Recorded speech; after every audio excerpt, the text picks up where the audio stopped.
All right. Right on time, kind of. How is everybody tonight? It is June 23rd, 2021. And it is 9 o'clock in the Eastern time zone in the United States. And it's time to do Unfound Live. And I think we're all set up here. All right. How is everybody? What's Linda saying? Seriously, who clicked the dislike button? Hey, before the show even starts. Hey, Linda, that's how it works. This is the internet, don't you know?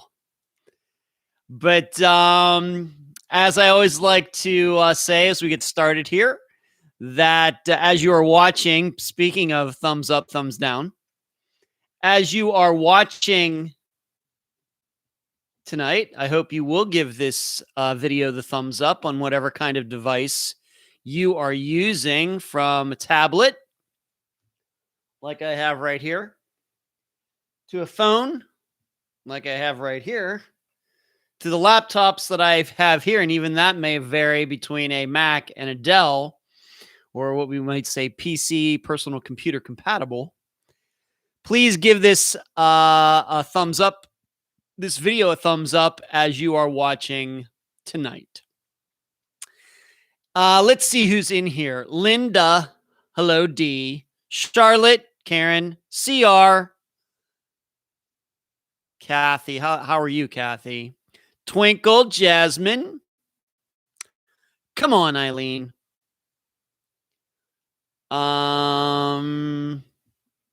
Scarlett. Hello, Scarlett. And who else is here? Everybody's saying hi to everybody else. Hello, Cherie. Thank you for moderating tonight. And fishing. Wow, it's nice to finally get to see a love again. I don't know what that means, fishing, but okay. Scarlett, good to see you from Shanda. Oh, hello. And Linda says, I would like to give the troll that hit dislike before there's even a podcast of fingers up, not a thumb. That's funny, Linda. Hello, retired. Good to see you.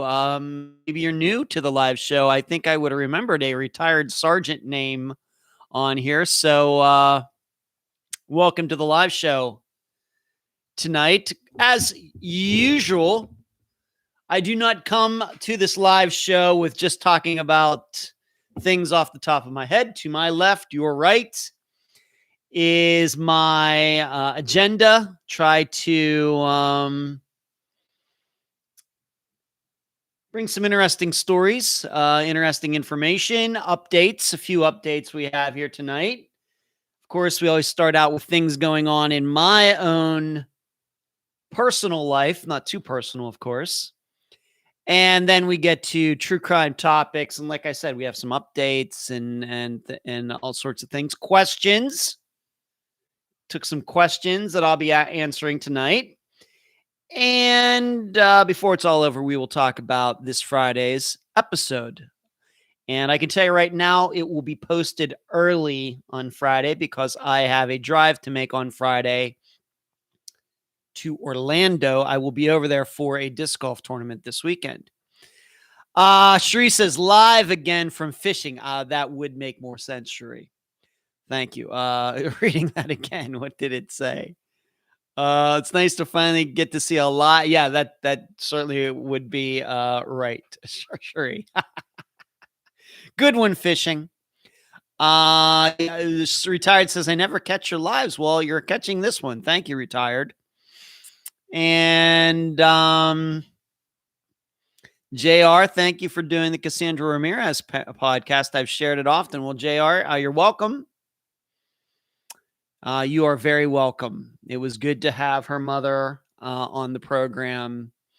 And I haven't talked to her in a little bit, but as is usually the case, all of the episodes, all of the missing people and the guests on the program are always on my mind. And it is not a lie when I say that I see the pictures of every single person we've covered on the program every day on my computer. That is true. Thank you, JR. Melissa, hi, Ed. Happy Camel Day. Happy Camel Day to you, Melissa. And he was once a neighbor, but never met. Huh. Okay. She was once a neighbor, never met her. Okay, GR. Scarlett says, Ed, your hair is getting so long. Looks good on you. Well, I appreciate that, Scarlett. I keep telling it to not grow. It just won't listen. I don't know what to tell you. It just is very unruly hair. Very undisciplined, very stubborn, very set in its ways. So it just keeps growing. What can I tell you? Hello, Louise. What's going on over there in the UK? Good to see you tonight.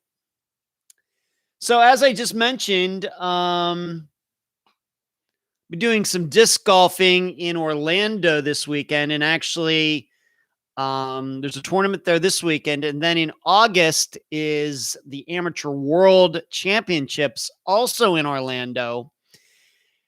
And the sign up is tonight at midnight. So I will be sitting at my computer at midnight, making sure I get in because the spots will fill up very quickly. And being that it's just over in Orlando, I got to go because they move it to different cities and states every year. It's a big deal. I would be playing disc golf in August, the middle of August, a Tuesday through a Saturday. Two rounds or one round each day. It's going to be crazy. But the sign up starts from my division tonight at midnight, and I have to make sure that I don't miss it. So this will be some good practice going over there for this weekend. I've not played on these courses in a tournament since 2017. Over 4 years ago, playing at a place called Turkey Lake Park. It's Bill Frederick Park, but it's Turkey Lake is the lake inside the park. And they have three courses there. Two of them are pretty nice. The other one, not so much. But 1 round Saturday, 1 round Sunday, tee times. So I'm going to have a lot of time on my hands over there. I plan on leaving, driving over there on Friday morning. So like I said, I'll be posting the episode early. And I will get over there since I haven't played those courses in like 4 years. I'm going to get a little practice in. Then I'm staying at a hotel over there. Going to be working on, and I'll be talking about that a little bit. Unfound now over there. I will be writing the Patreon blog while I'm over there. And then 1 round Saturday. I don't know what my tee time is, although they're supposed to be posted today or tomorrow. And then another round on Sunday, but I don't predict any problems, any conflict between playing that round and having the think tank on Sunday evening. I don't think there will be a conflict there. So I will be over in Orlando this coming weekend, going over Friday, coming back Sunday afternoon, Sunday evening, and hope it'll be a good time over there. We shall see. I hope I play well. What's going on here? Louise, everybody's saying hi to each other. Retired says, I'll be heading that way next month. Be careful and stay safe. Have a blast. Thank you, Retired. The way I am, I only have a good time if I play well. If I don't play well, then it's not fun at all. Fishing, thank you. There's no problem with the misspelling. Fishing, we're all allowed to misspell. Thank you. You're very generous. Thank you. Okay, everybody's saying thank you, Charlotte. Thank you for the good luck. Thank you. Moving on from disc golf. Actually, I've been playing very well. This past Sunday, there were 50-some players at the club over here at Taylor, and I think I had the 4th best score out of 50 players, which I will take anytime. So that was nice. But I haven't played since Sunday. I was going to play doubles yesterday, but it looked like it was going to rain, and I had stuff to do anyway. was going to play today, and it did rain. So I don't think I'm going to play tomorrow either. So it'll just have to hold off till Friday when I go over to Orlando. So I've been doing a lot of unfound work and some things. Moving on, I've been doing some guitar and keyboard playing. On the guitar, I continued to work on the dexterity of my left hand up on the neck on the strings, just doing some scales and some chords. But one song in particular that I'm starting to work on is what we call the riff, the chords from the song Whole Lotta Love by Led Zeppelin. And in fact, I think I mentioned last Wednesday on the live show that I've started to go back and listen to all of the Led Zeppelin albums. And then I'm on, which one am I on right now? Houses of the Holy right now is what I'm on right now. And Whole Lotta Love, of course, is one of their best known songs. In fact, on some lists, it is regarded as the number one Led Zeppelin song of all time, even higher than Stairway to Heaven. I'm not a big Stairway to Heaven fan anyway. But, you know, it has that riff,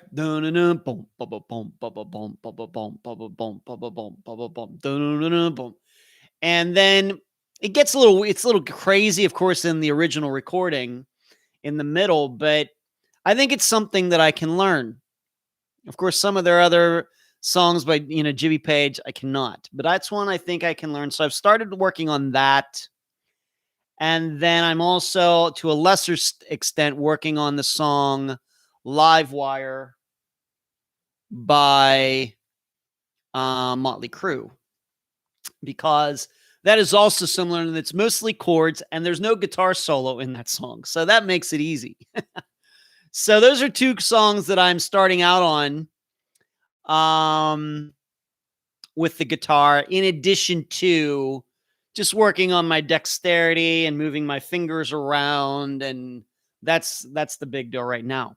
Now, as far as the keyboard goes, it's a little bit easier there because I actually was a piano player, a very good piano player at one time. So it comes back very quickly. So a couple songs that I've been working on with that are I Wait by Van Halen, because it has a great keyboard part throughout the entire song.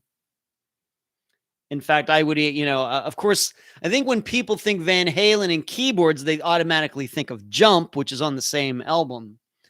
But, and I've played that before, although I haven't tried to play it since I got the keyboard that I have now.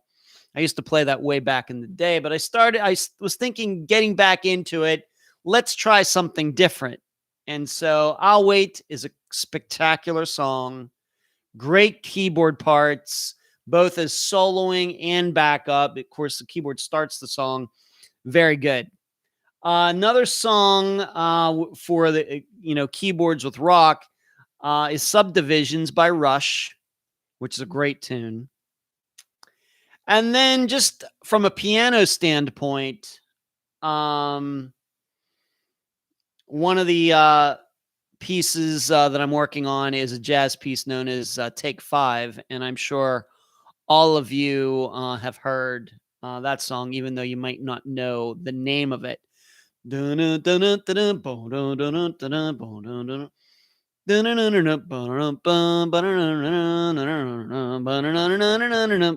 Take 5. You've probably heard it on commercials and everything. And that's by Dave Brubeck, by the way. And that's a song I used to play way back in the 1980s. And so I have that music. And so that's something that came back to me very quickly. So those are some of the things that I've been working on in the guitar and the keyboards. From a keyboard standpoint, I can just go right back into playing songs. I don't have to do any exercises or anything. But with the keyboard or the guitar, being that I have never been a real guitar player, I really have to work on things. There's not a lot of muscle memory going on there. So that's what I've been doing in the music department of my life when I'm not working on Unfound and when I am not playing disc golf. Just have all these things going on. I guess I'm trying to be a polymath or something. You can look that up. Polymath. Moving on, my diet continues to be very good. I continue to hold steady right there in that 177, 176 and a half to like 178, 178 and a half range. But if I really want to get down to 175, 174, I'm really going to have to crank it down. I've learned it. You know, the losing of the weight has really slowed down now, and I'm just going to have to take it that next step. But I've been very pleased with how this has all gone. I'm really glad I decided to do that back in March. Little did I know really how easy it was going to be. And I continue to talk to a couple of my buddies who have lost weight, who are losing weight, about all of this. So that continues to go well, and just keep at it. I'm not eating a lot of calories per day. You know, the big thing is that when you do a program like this, I don't have a job where I'm on my feet very much. The exercise that I get is playing disc golf and, you know, doing some ab workouts, et cetera. I really haven't gone back to lifting weights again yet. But so I can't eat a lot of, like my buddy Brad, who I was talking to yesterday, and he's talking about how he lost weight. He's on his feet all day in the job that he has, walking around. And so he can afford to eat more per day. Me, being that I'm at a computer and everything, writing, recording, researching, reading, I can't eat as many. In fact, I probably in the average, I eat about 600 calories less than he does per day, even though we're about the same age and everything. So this is just something that you have to factor into.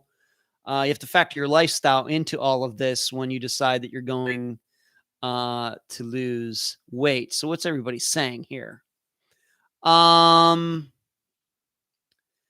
Cherie says, I just bought the album in a little vintage shop in Colorado. What album, Cherie? I'd like to know. I bought the album in a little vintage shop. What album there? Cherie, I'd like to know. Kathy says, Whole Lot of Love was my first favorite Led Zeppelin song growing up. Yeah. That's not surprising, Kathy. It's a great tune. Eileen says, I think my favorite is still When the Levee Breaks. That's a great tune, Eileen. Louise says, do you sing as well? I can carry a tune, Louise, but I would not say that my range of my voice is very wide, but I can stay in tune when I sing. I'm not a bad karaoke singer. Ramble On is good. Yes, it does have Led Zeppelin does a lot of Lord of Rings references in a lot of their songs, Melissa. Laura says, I love Led Zeppelin, and that song, my uncle's band based out of Tampa covers them a lot. I didn't really, Laura, what is the name of your uncle's band in Tampa, being that I live in the Tampa area? Louise, AC/DC, whole lot of Rosie. Yes, that is quite a song, Louise. Louise says, Eddie Van Halen has played for a lot of artists. Beat It by Mank, and that is him playing the guitar solo and Beat It. That is certainly true, Louise. Marlene, hello, Marlene, says, no Cheerios, Ed. Actually, I do eat Cheerios. I know that I'm not supposed to, but it's the very few carbs that I eat. And it's funny you even mentioned that, Marlene, because I think I do have to do a little reassessment of what I've been eating, because it's gotten a little monotonous. So that is going to be on my agenda the next time I go to shop for food, which I don't know when that's going to be. It won't be tomorrow, because I'm not going to go shop for food. Then I'm going out of town on Friday. Sheree says Led Zeppelin. Oh, what Led Zeppelin album did you get, Sheree? The first one, Led Zeppelin 1? What did you get? Mandy, random thought, but my family and I played the Barry Disc Golf course recently. I played a tournament there, Mandy, back in December. And those courses, I will be playing those courses for AM Worlds in August over there. What do they call it? River Nature Preserve. Those are some nice courses over there. I didn't play particularly well, but over there, I guess I did okay. But they have a couple nice courses. They're relatively new, maybe since 2015. And yeah, I've played those courses, Mandy. Led Zeppelin 2. Very interesting, Cherie. Very nice. Nicely done. It is a nice course, man. You're right. So those are some of the things that are going on with me. I'm thinking about going up to Pennsylvania in August. My buddy Doug is having his 50th birthday party. It just happened to be in the same town where my dad lives, Butler, PA, on August 6th. So I'm thinking he's having a big bash. I've gotten an invitation. My dad got an invitation. So I may do that. Haven't really decided on that as yet, but we shall see. Got a lot of things, just always have things going on. And to be honest with you, driving up there and driving back and everything has gotten a little old. But we're up there. If I'm up there for any amount of time, you need 2 cars and everything. So I don't know what I'm going to do. I just don't know. And I'm looking at my hair, and the left side of my hair is really not behaving itself tonight. I just don't know what's going on here. All right. So thank you, everybody, for the comments on the music. Like I said, I think we could talk music all night on here, just from a playing standpoint and a listening standpoint. People's tastes, I guess, a little bit of everything here. But anything else? Is there anything else going on? That's really about it. Tomorrow I'll go to trivia as usual. Back in like March through April into May, my trivia team won like 6 weeks in a row, and we haven't won since. I don't like losing at disc golf. I like losing at trivia even less. So there's that. But I think the last time they won was last time we won was the week before my last interview with Dr. Telesco, because when I had to do the interview, I couldn't go to trivia, and they didn't win that night. So in the end of May, I think, was then when that streak ended. So there we go. Let's move on to what we might call the meat of the show tonight, and that is starting with the poll, like I always do, the Julianne Jaillet poll. And yes, that is how her name is pronounced, her last name, Jaillet. And it was funny that during the interview with Tamara is that we said Jaillet the entire time through it, and then when it came to announcing what the Facebook page is, Tamara said Gillette instead of Jaillet. And so then we had a conversation about, were we pronouncing the last name correctly the whole time? It was a funny conversation, but we did. But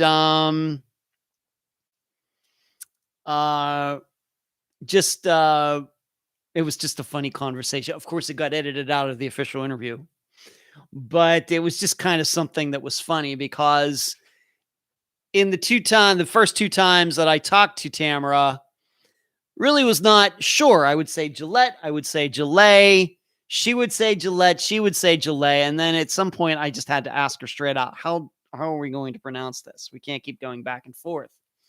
And she said Jaillet, and so that's what we used for the interview. Then right at the end, I think she just slipped and mispronounced it. And I have to admit, even when I was saying it during the interview, I had to keep reminding myself it's Jaillet, not Gillette. So that is how her name is pronounced. But moving on to the poll, I find it very interesting that a large majority of you in the discussion group decided that the purse was never at the hotel in the first place. I think there's a very insightful choice on whoever picked that. From a rational and logical point of view, I think that's a very good choice, because it's hard to believe that anybody would drive from Bellevue, Washington to Reno, almost 12 hours away to do that. And I can see a scenario, at least a couple scenarios, where it could be faked, that the person sending the purse back to Bellevue could make it look like it was at the Grand Hotel, the MGM Grand Hotel in Reno, when it wasn't. So I thought it was very insightful for those of you who picked that. Really it's probably in the think tank this week, we didn't get much too into that. We did talk over the variety of scenarios and everything, but there was at least one person in there who was very open to the idea that Ian did not cause the disappearance. Most of the think tank people think that he did. But we did talk about the purse and all of that, but I would not say that the question that I asked in the poll in the discussion group was a lot different from what we talked about in the think tank. And by the way, the think tank, patreon.com/Unfound Podcast, if you'd like to become a premium Patreon member. And of course, we would really appreciate it. And I think that anybody who's ever taken part in the think tank enjoys it.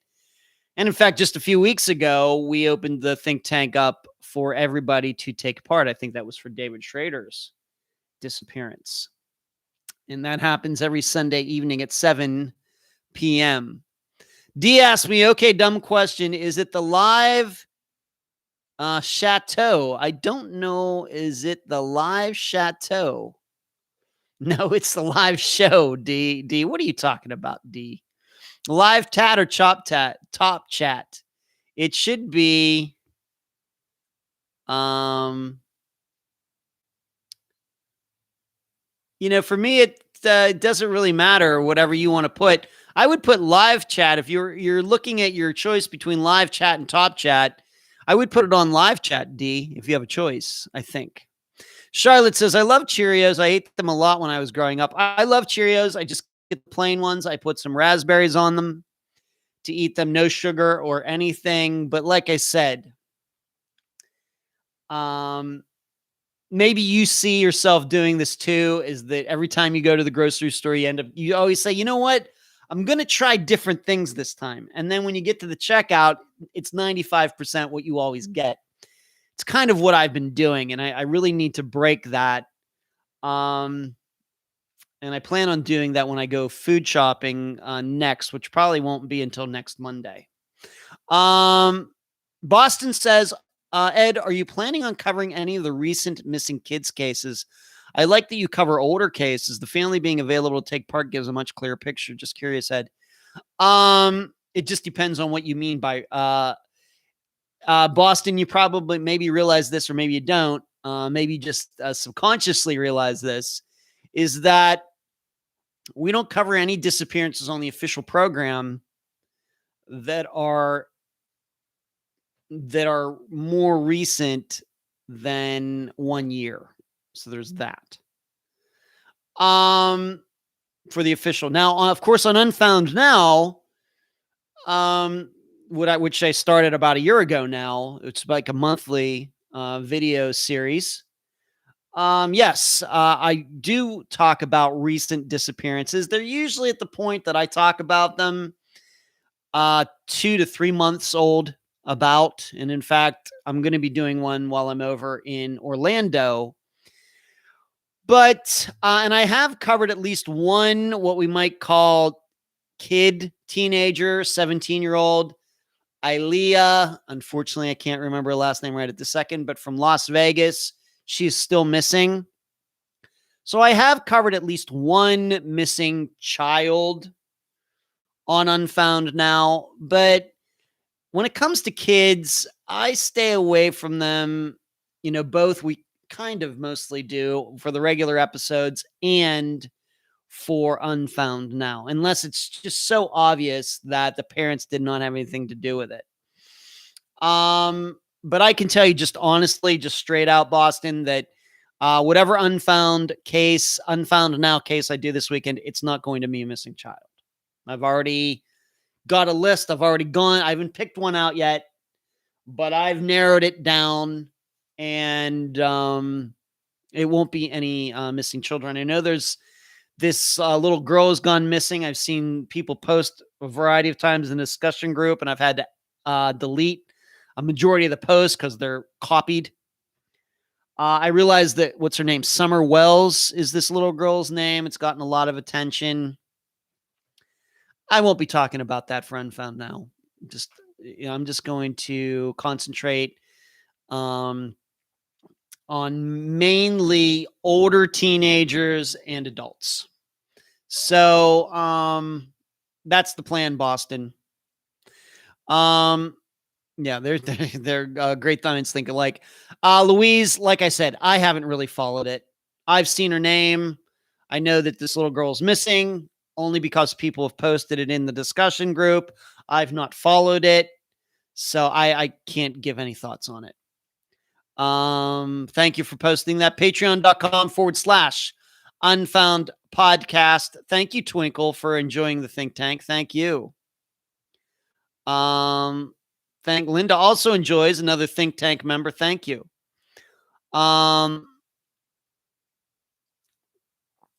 There you go. There's your answer, Boston. You're welcome. Mikhail Biggs. Yes, we've certainly covered, Sharice pointing out at least one, child that we've covered. Yes. Brandy Wells, or not Brandy Wells. Kim Norwood, Nylene Marshall, just from a few months ago. We've covered some missing children, but like I said, the circumstances have to be very particular to make sure that we're talking to somebody who isn't involved and the information is true.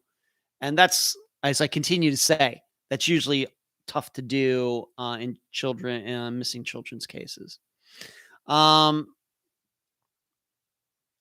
Kathy Bertner. Kathy says, will you be doing any follow-up on the kid named Jason who disappeared going to catch a ride to work?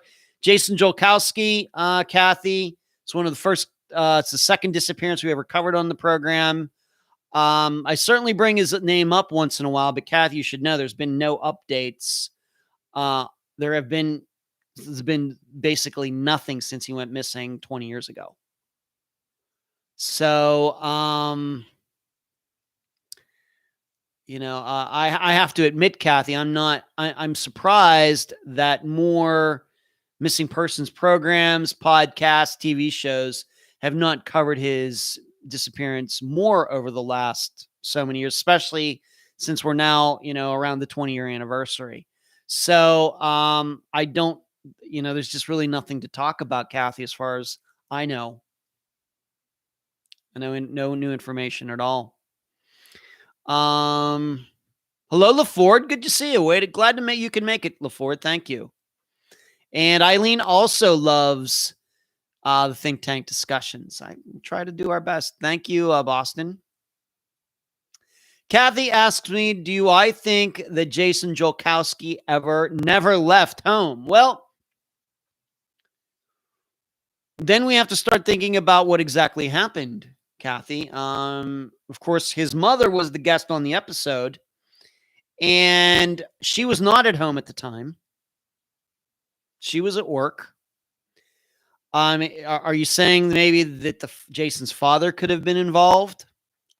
Once again, I haven't listened to that interview a very, very, very long time. I don't know where it is believed he was that day.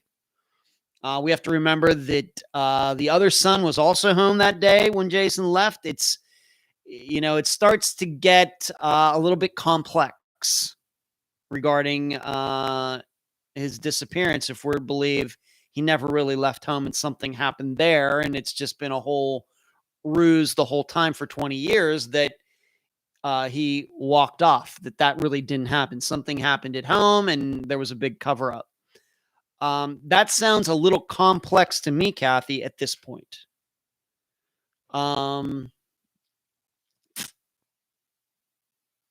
I don't know if there's necessarily any facts that dispute that,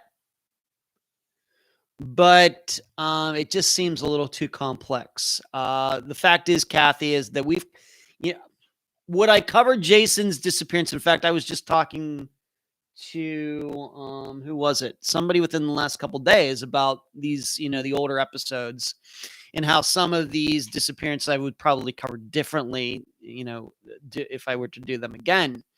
And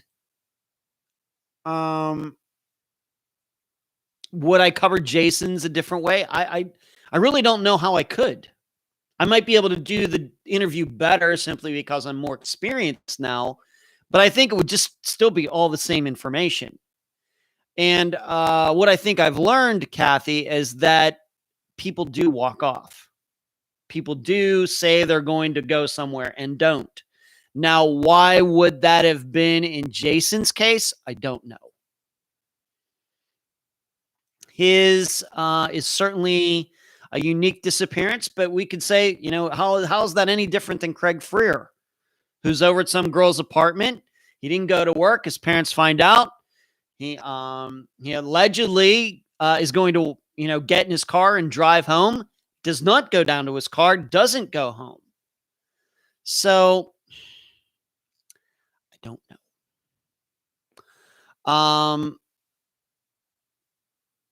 LaFord says, I was putting together some IKEA furniture. Well, if you're going to tell us that, LaFord, what kind of furniture is it? I can tell you I've never been in an IKEA store, but I have put furniture together. Charlotte says, I think someone did something to him. I guess you're talking about Jason. I can tell you in that particular book, the Unfound book series, that's what I wrote to Charlotte. But I come to that conclusion strictly from a logic point of view. I don't know if there's any facts to back that up. The issue we always have with these types of disappearances is that if a person did walk off, man or woman, in broad daylight in a neighborhood, why didn't anybody see this person? It's just hard to understand. It could be that the person was hiding from cars that were coming by. It could be that the person really didn't walk that far out on the streets before the person got attacked or got in a car. Very well could be they never left at all. There's a lot of different possibilities.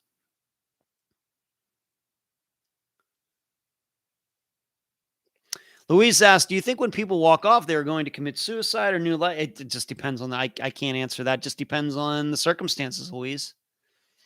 This is why we talk about the people themselves. That's why we, for a large portion of that beginning of any interview, we talk about the person himself or herself. We don't even get, most of the time, we don't even get to the day of the disappearance until like an hour into the interview. Because really, most of these disappearances have everything to do with the person and what was going on in that person's life before they went missing. These people went missing. The tough thing about Jason Jorkowski, as far as we know, there was really nothing going on in his life that would cause him to disappear.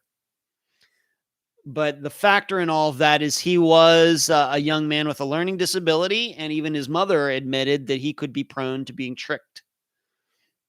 Trusting people too much, and somebody might have done that. Laura says Craig Freer's case has been getting a lot of attention recently. I'm going to talk about in a moment. Right. So there you go.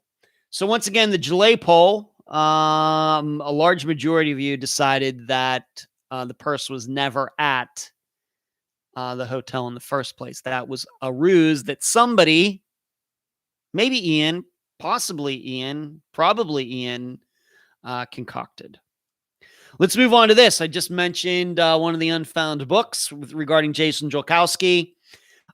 Season 2, Volume 2 is now out. I posted the link in the group. I posted it on the page. I hope you will buy it. I hope you will check it out.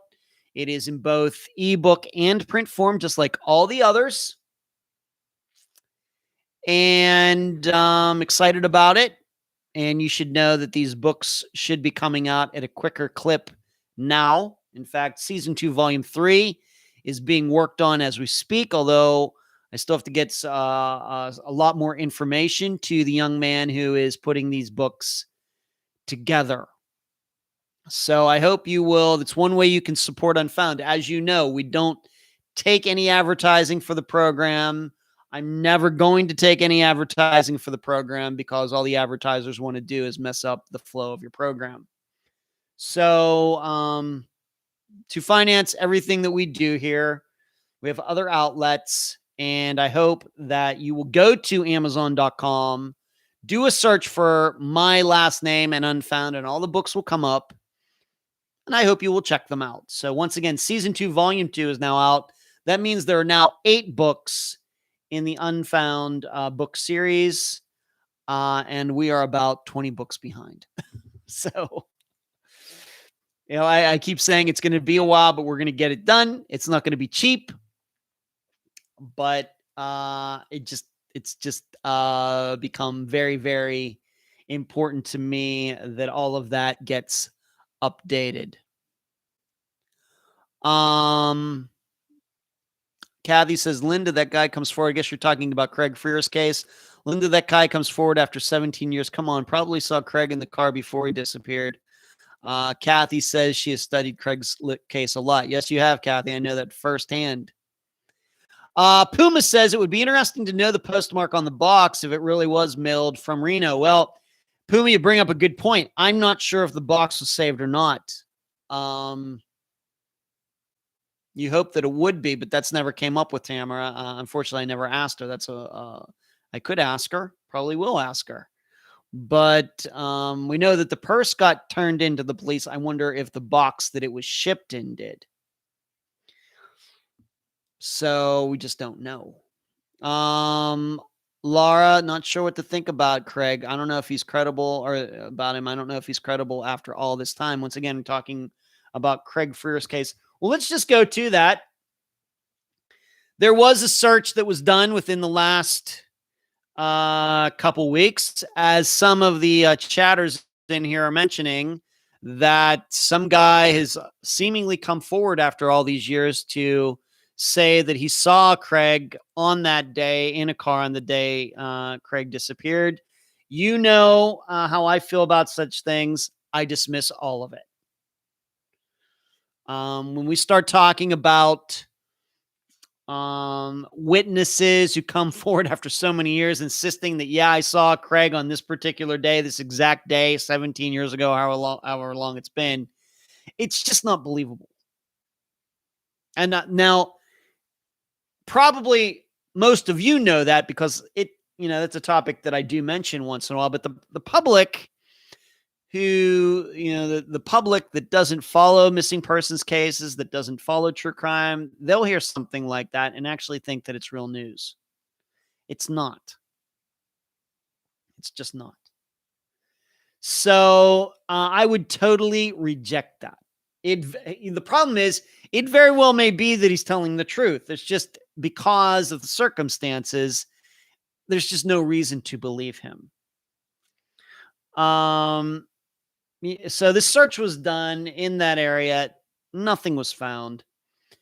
And now what I would call the main Facebook page for Craig has been taken down. And it was being run by a guy I know. His name is Mike Hilton, who I actually spoke to him at one time, at least a couple times, about Craig's disappearance, going way back to maybe 2018 or something like that, 2018. But now he's taking the page down because he says there are just too many trolls and people posting stuff, and it's just gotten too crazy for him to manage. So right after the search happens, he takes the Facebook page down. Now there is another Facebook page, at least one, dedicated to Craig's disappearance. So all of you might want to check that one out.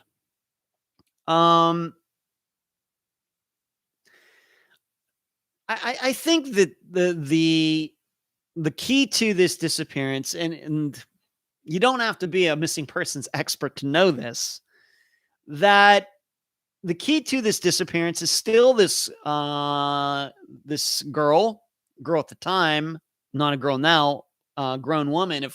If she was Craig's age at the time, she's now what, 34 or something? She is still the key to this girl that was with Craig. She was there. She heard the conversations. And the issue is, and I've checked into this, and in fact, a couple listeners who I've talked to about Craig's case, who are in fact working on it right now, we know her first name. We don't know her last name. And I don't know if her last name has ever been published. I have never seen one article in which she has been quoted about that day. And that's a little amazing to me. For example, by way of contrast, Joshua Guimond, you can go back to, now some people are certainly suspicious of the guys that he was with that night he disappeared, and his roommate and whoever, but some of them were quoted in newspaper articles back at the time when Josh disappeared, which was right around the same time that Craig disappeared.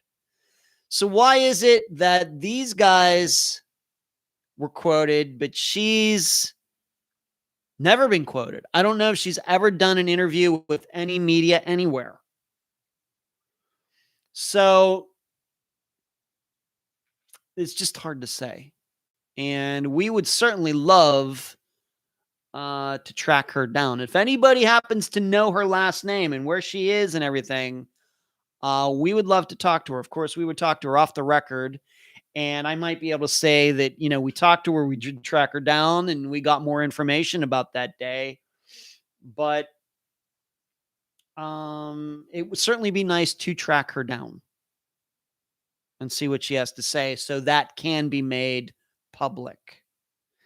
I'm guessing there are reasons that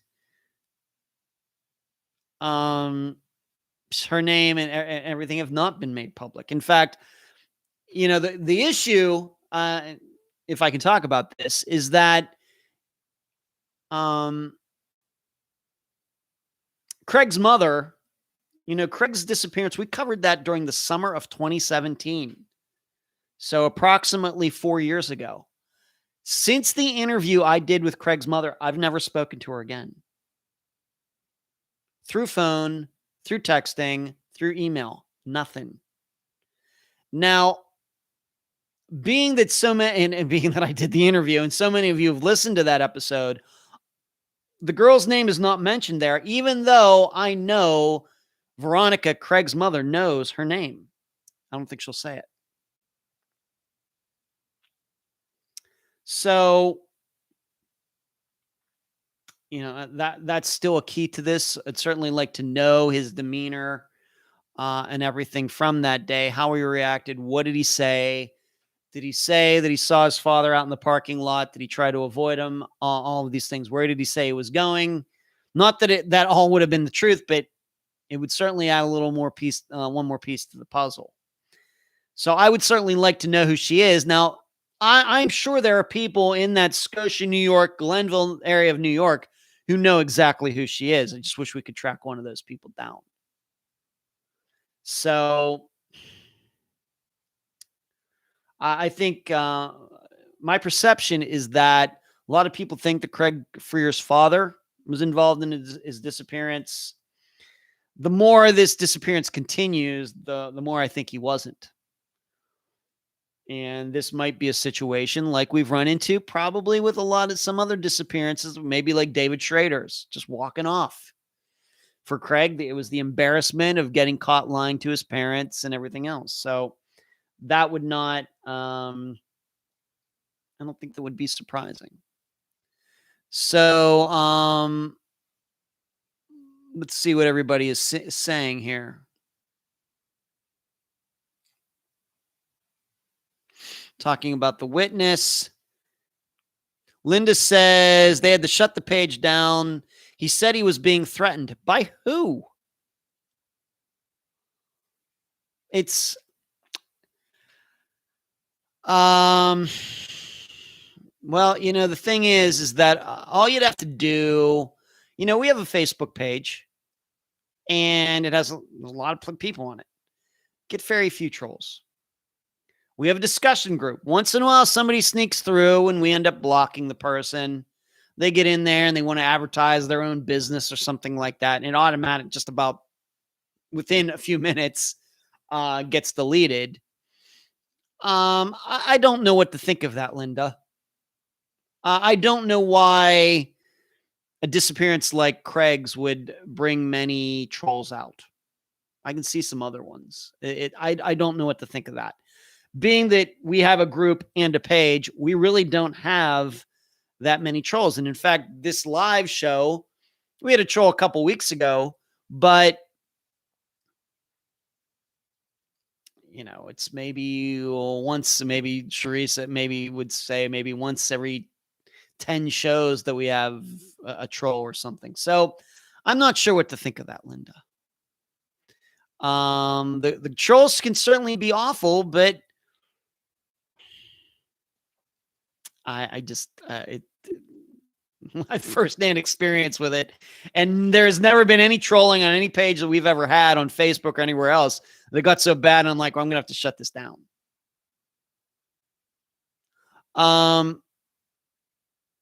Linda says, like the one that keeps giving this podcast a thumbs down. Well, those things are going to happen, Linda, but that's just, a few people. What are you going to do?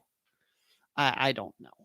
Hello, Marlene. What's going on, Marlene? Speaking of the Unfound page, Marlene, I think, is the most common poster. We don't have a lot of posters on the page, but Marlene is winning by a long ways. Charlotte says, I can't understand why anyone would give this podcast a thumbs down. Some people give ice cream a thumbs down too, Charlotte. What are you going to do? I don't know. Suzanne asked, wonder why her name has never been released.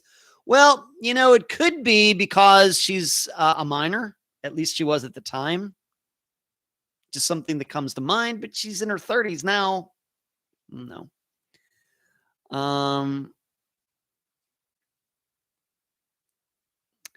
Linda says, I'll see what I can find out for her name. Well, we got a couple other people working on that too, Linda.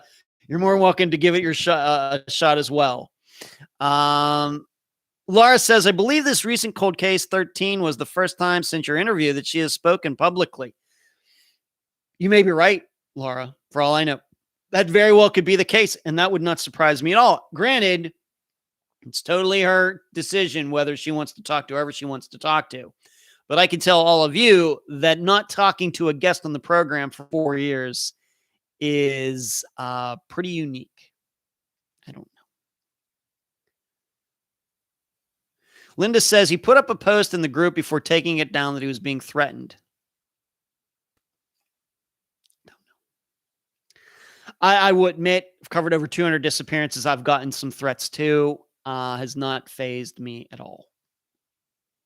We're still here. Linda says, Mike said it was family members that were saying he was spreading lies and untruths. I don't. Then why haven't we gotten that? I mean, no offense to Mike, and I know Mike.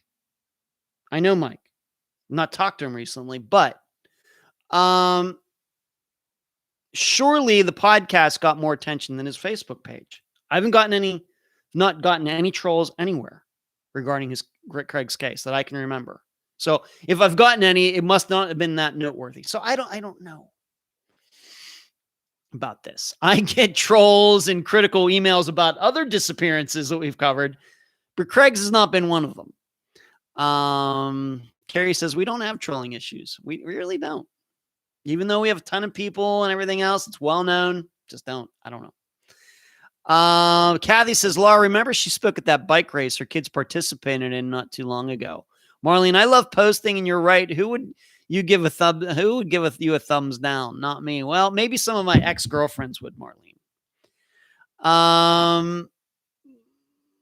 Laura, I can't remember the exact date of the bike event. Maybe 2019. Trolls are the worst. They are. Mike. Laura says Mike is kind of a strange guy. I think he had good intentions, but I don't know. Okay. So that's Craig Freer. I'm glad he's in the news. I'm glad that they're trying to do something. My attitude toward searches. No, there are never enough searches because we know how searches can be flawed. But I don't know. I just don't know why they went out now. Was there no, of course we have this guy coming forward after 17 years. If that's what they were using as the reason to go out and search again, seems pretty flimsy. Okay. Let's go back. So that's kind of an update on Craig's case, but here's a case a disappearance that we covered even before Craig's. And due to some very good work by a listener, member of the think tank, patreon.com/Unfound Podcast. It looks like this listener is going to be able to get her hands on paperwork that has never seen the light of day regarding the disappearance of Rebecca Gary from Louisiana. This is a disappearance that goes back to the late 1980s. If I'll just give you the general facts. She was the mother. She has at least one daughter. Her sister was the guest for that episode. But Rebecca, she kind of liked the high life. She was the mistress of the governor of Louisiana at one time, Edwin Edwards. But she lived by herself. And she was living by herself, but I think that she had the attention. Of course, she was an attractive woman, very outgoing. I think that she had the attention of quite a few men down there, but she had said shortly before she went missing is that she was ready to go back to live with her family. And she was going to be moving, was it from Baton Rouge to Shreveport or from Shreveport to Baton Rouge? Can't remember. But all the arrangements were made, and then she never showed up. Eventually, when they figured out that she was missing, they went down, went to her apartment. A lot of her stuff was packed. It was still there. I believe there were 2 drinking glasses on the counter, and there was a picture of the governor of Louisiana. Was he the governor at the time? I forget. But Edwin Edwards, there was a picture of him, and the picture had been glass. It had been smashed. And it was on the bed or on a table, something like that. And she was never seen again. And, this is one of those, if you put it in the general types of disappearances that we've covered on the program, this is one of those where you have a woman who was very popular with a group of men, what I always say, men orbiting her, surrounding her. They're circling her, hoping to get a chance with her. It seems like that was the situation at the time of her disappearance. And I don't think it would be crazy to think that one of these men might have done something to her, maybe because she planned to move back to her family, one side of the state to the other. Well, one of the listeners has decided that she wanted to work on Rebecca's case, and she got a hold of the police department there. And for the small price of $42, we are going to get, or she's going to get, I'm sure I'll get to see the paperwork as well. Hopefully, right? You know who you are. This is going to be paperwork that Rebecca's family has never seen before. So it's 33 pages. So I don't know if it's, I don't know if we'll get it and it'll be all blacked out, whited out, or what the term is, redacted and everything. We don't know yet, but it's Rebecca's family has already said this. We don't know anything about this information, everything. They're going to be very interested to hear it. So,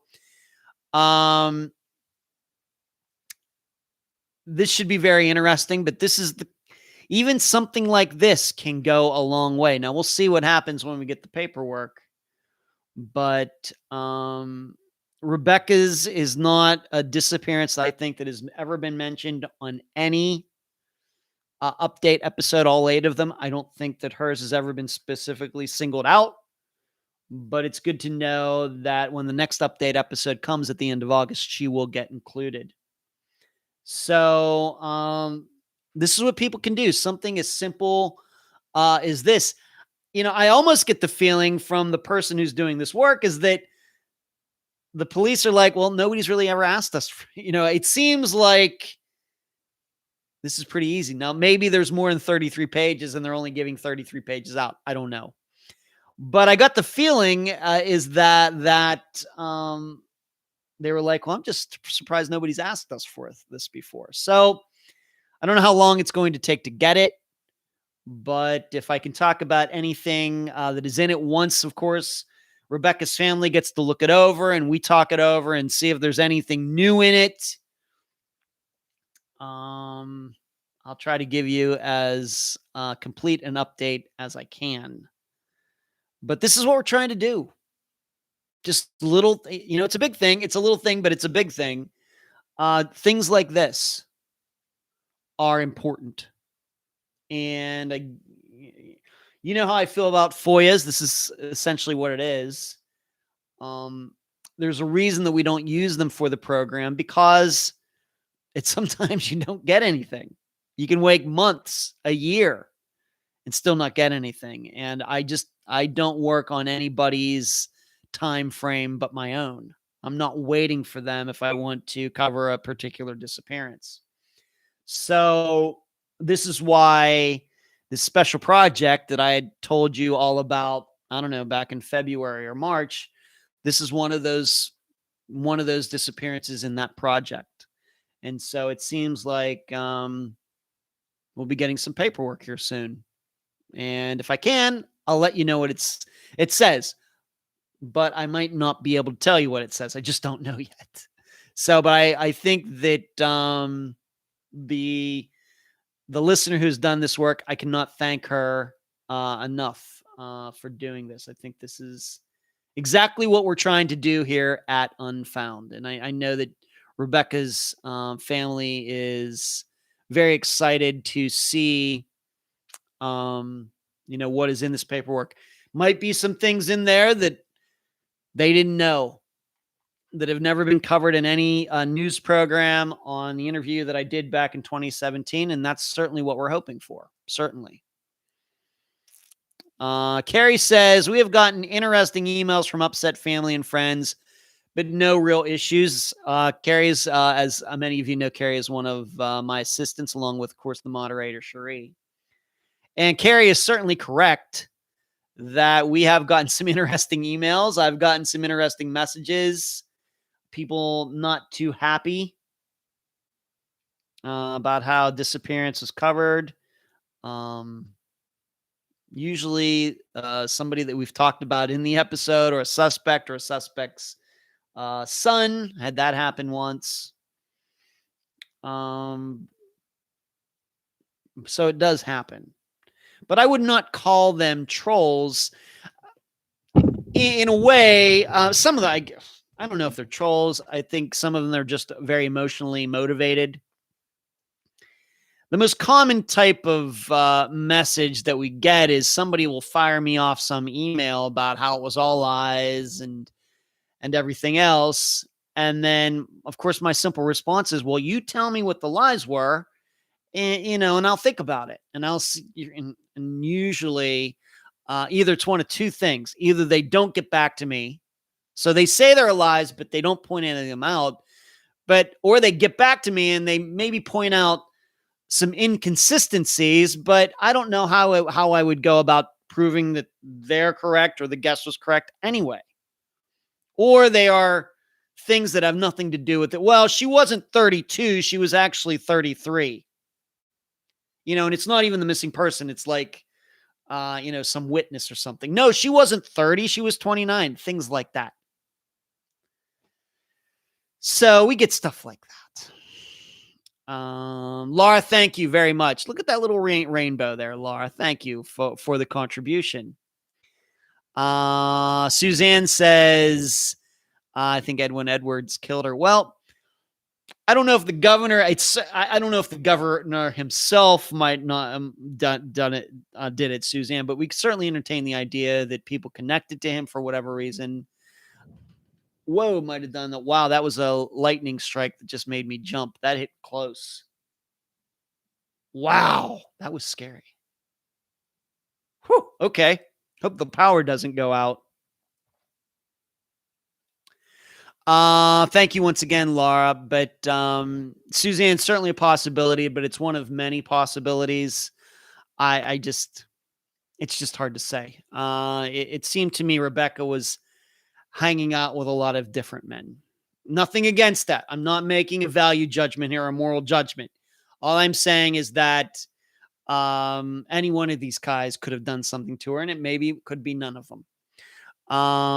Eric says, I'm guilty of being a troll in my life a time or two or more. I think probably we're all guilty of that at least once. Suzanne says, hopefully some new information on our case. That's what we're hoping. Puma says, if people say you aren't boots on the ground, Puma, don't get me started. Don't get me started. Cherie says, I just watched a guy out of Florida requested a FOIA 2-minute video for $2,500 and took 18 months. Crazy. You never know. Sometimes denied, sometimes ridiculous pricing, all designed to deter the request. That is totally true, Cherie. That's like the we'll do it. We don't really want to do it, but we'll do it price. $2,500. Because Cherie and I had that discussion in private a few weeks ago. Yeah, it's just hard to understand. You sometimes, of course, $42 in Rebecca's case is no big deal. I'm going to pay for that, by the way. Her family is not paying for it. The listener is not paying for it. I'm covering that. But sometimes you do get the idea is that the reason the cost is what it's cost is because the police department's trying to raise money or something. You can't resist that thought. Carrie says, I have some FOIAs I've gone back and forth with a law enforcement agency for over a year now. It's no surprise.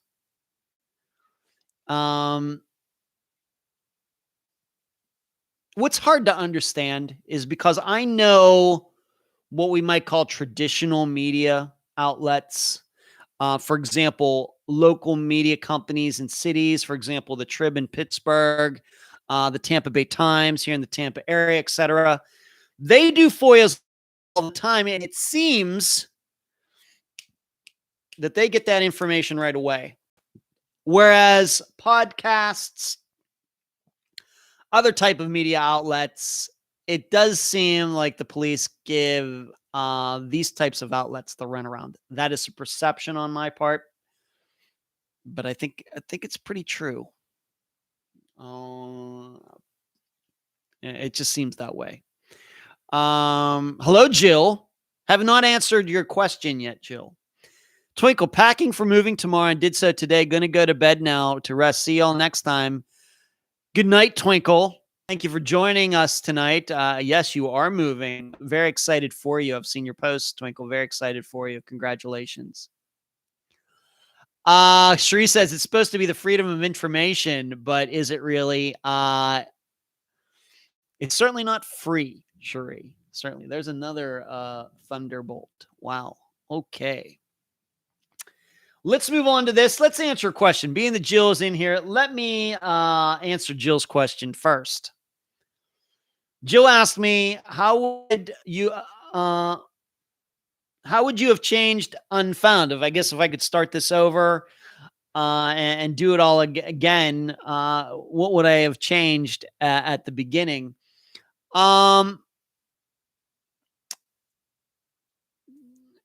The only thing I would have changed would be my ability, Jill. The format from the beginning is still pretty much the same format that I use now. It's kind of been refined, but the only thing that I would change going back to the beginning is that I wish we could have started. I could have started Unfound with like 100 episodes of experience instead of 0. That's the only difference probably that I would make. The fact is that I run the program. I decide how it's going to go. I, do all the editing. I do all the interviews. Of course, assistants, everybody knows, I think, what all the assistants do at this point. But when it comes to the episodes every Friday and getting them out there, it's all up to me. And so anytime I want to change something for the episodes, any sort of format or anything, I just do it. I don't have to ask permission from anybody like maybe other podcast hosts who are affiliated with podcast companies and advertisers and everything else. They may have to get permission before they can do that. I can just do that anytime I want. So any changes that would ever be made to Unfound are just done. In fact, I think that Emily comes up with the line of the night. I'll read it in a second. But, just going back to the beginning, Jill, I just wish that maybe some of the interviews could have been better. And the episodes could have been a little tighter. My speaking could have been a little bit better. My writing could have been a lot better. But that's about it. The format, though, is still the same. So I don't have too many regrets about how the program started. And, I've told that story many, many, many, many times, I think, although not recently, about starting out. And in September of 2016, and just about every single review on iTunes at the beginning was 1 star. It's funny now. It wasn't funny then. And in fact, I've gotten to the point now, and I keep saying this, I haven't been on iTunes. I take that back. I was on iTunes a couple days ago just to get the RSS feed link because I needed it for Podomatic. But I don't read the reviews. I don't look at how many stars. I don't look. I don't go to the top 200 in the news politics. I don't care. So, but that's how Unfound started out. I mean, we started out so far behind because it's just kind of different. It's just a different program. And I think that continues to be the case. So, Jill, I really wouldn't change anything except just me being better from the start. Let's see. What's everybody saying here? Hello, everyone. K-Dog says, hello, everyone. Sorry I'm late. That's all fine. That's totally fine, K. I'm the only person who has to show up on time. Emily says, here's Emily. Here's the line of the night coming in from assistant Emily, who doesn't join us too often on these live shows, but she's in here tonight. What does she say should be changed from the beginning? Found us team members sooner. I see you working, Emily. I see you working. That's a good one, Emily. And she's exactly right. I probably could have needed some help at the beginning. You're right. And Emily was my first assistant. And Emily, I don't think you came on until about May of 2017. So those first 8 months, just me by myself. So, but that's a good one, Emily. And I wish I would have encountered all of you much sooner as well. So the feeling is mutual, Emily. I do not take that personally. Eric, thank you for the contribution. Eric says, I hope someone else can cover the rest of the $42. Eric, thank you. I deeply, deeply appreciate it. I incur all costs for I try to anyway, for the collecting of information that anybody does for the purposes of the program. So I appreciate that, Eric. Thank you very much. You're very generous. You had to say it, Emily, and it's a good one. I like it. Lou says, popped in to check out Ed's hair. Yep, still obsessed. Hair is going to start needing its own Twitter feed or something. Carrie says Emily is spot on. Suzanne says, we all love Ed, but we love Ed, but we love all the assistants. Me too. Me too.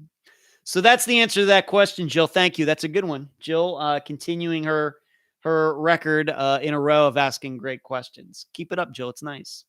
I do need to make a correction on something that I spoke about. Was it last week or the week before, about this plane that was discovered in a lake in California? And it was believed this was a missing plane that had people in it. And they thought that they would go down there and this would solve a missing persons case. Turns out it was not that plane. It was not the plane from 1965. And in fact, this was a plane that went into that lake in 1986 and everybody survived. And just because I guess there was no reason to take the plane out of the lake. They didn't have the money or whatever else. The plane is still there. So what I'm saying is the plane that was in the midair collision that I talked about a week ago or 2 weeks ago, and the people are still missing, and the plane they're still missing. The plane is missing, and the people in the plane are still missing. So I just wanted to make that correction. That was something that I noticed within the last couple of days. I talked about that. Let's move on to this. I got a message from Nancy Galloway, Troy Galloway's mother, and I hope you all continue to keep Nancy in your thoughts because she is going through cancer treatment. That the lake right there where Troy lived, where he went missing, allegedly walking off, the lake has been drained and it is now going to be searched. They're going to be, I guess, walking through the floor of the lake or something like that and trying to find if they can find any of Troy's remains in this lake. That is now happening. As I will reiterate what I said when I first heard that they were going to do this. This is just hard. It's hard for me to imagine that. I mean, if you went into the lake, let's just say to commit suicide. First of all, I don't even know how deep this lake is. It's not like one of the Great Lakes. It's not like Lake Mead. So I don't know. If you went in there by accident or by suicide or something, I'm thinking that they would have found him back at that time. Of course, they didn't. So how could he be in the lake? Unless they think that somebody threw him in the lake and weighted him down or something. But then that would be, like I said, the lake is not that big. As soon as they drain the lake, he should just pop up. So I just don't know.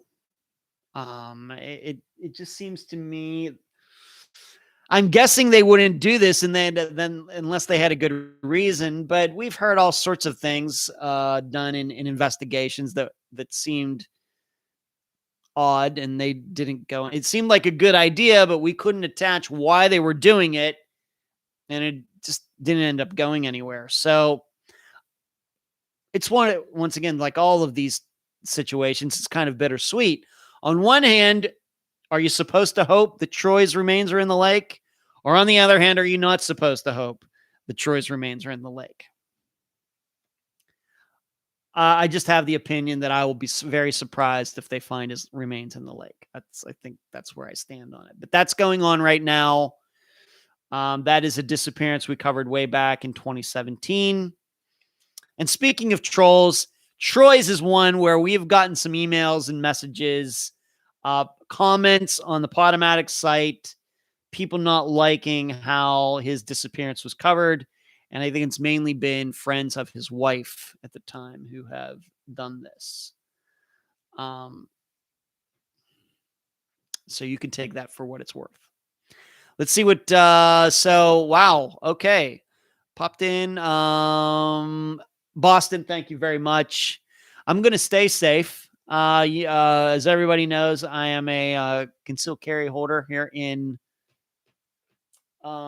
Florida, right here. Glock, Gen 3 Glock 19 that goes with me everywhere.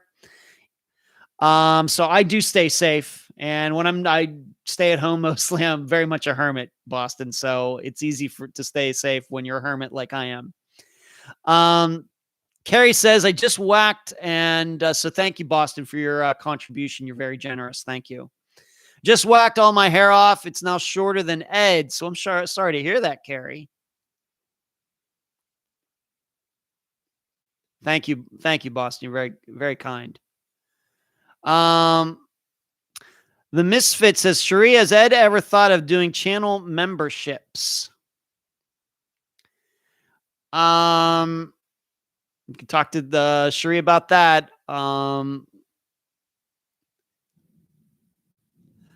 Cherie says, we have patreon.com, but we haven't talked about channel memberships, but we certainly can. Thank you. Yes. Cowsey. Are you new, Cowsey? I think I would remember somebody tuning into the program in the past with, I'm not going to say that I never really say anybody's full username on here, but I think I would remember Cowsey. But thank you, Cowsey, for your contribution. I love the name, though. I love cows. Grew up out in the country in Pennsylvania, and my backyard bordered up against a cow pasture. And so I could look out my bedroom window every day and see cows just standing there. I'd say about 400 feet away, something like that. Cows, love cows. So, Cowsey, thank you. Now saying, long-time listener, first-time chatter. Well, Cowsey, thank you very much. Thanks for making time tonight for the live show. We appreciate it. I've seen a lot. The Misfit says, I've seen a lot of monetized channels do memberships. Might have to look into that. Really don't know much about it right at this second. Linda, can you show that piece again? What piece, Linda? Can you show that piece again? Oh, this. Yeah, this. Right here. In the holster. I was like, what piece? Oh, that piece, that gun. All right. Marlene, yes, we do love Ed and his assistants too. Love cows too. All right. So Troy Galloway, that's an update. The lake has been drained. I'd spoken about that maybe 6 weeks ago, how they were going to do that. I guess they're now going to walk through the bottom of the lake, go across the bottom of the lake looking for any remains of his. Like I said, I will be a little stunned. There was a stat that I wrote about this past Patreon blog. Once again, patreon.com/Unfound Podcast. And I should mention all these people who have contributed monetarily during the program tonight are using the super chat feature.